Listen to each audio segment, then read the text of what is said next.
कवितेचे शीर्षक आहे सुरक्षा रक्षक.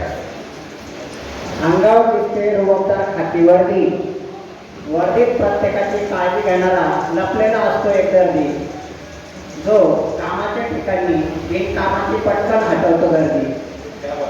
त्यालाच म्हणतात वॉचमॅन, पहारेकरी आणि सुरक्षाकर्मी. हात कर्तव्यदक्ष सुरक्षा रक्षक, शिस्तबद्ध पार्किंगचे भान ठेवून, दिवस रात्र डोळ्यात तेल घालून, कोटीच्या साहित्याची जोखीम स्वीकारून, कंपन्यांच्या मालमत्तेचे करतो राखण आणि त्यालाच म्हणतात सुरक्षा रक्षक.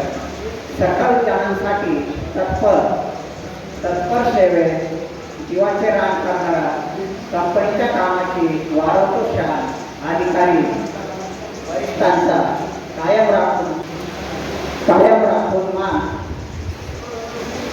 उन्हातानाचे चटके सोसू, कष्टाचा गाळतो घाम, जसा वर्षभर उभा असतो पोवादी काम, जसा वर्षभर उभा असतो पोवादी काम.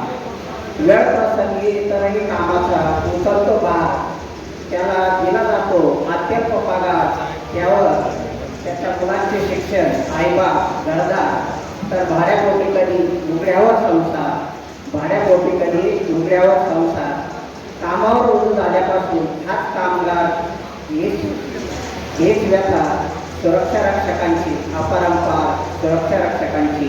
अपरंपार. समान काम समान वेतनासाठी संघर्ष, न्यायाच्या प्रतीक्षेत रखडलेला हाच सुरक्षा रक्षक कामगार.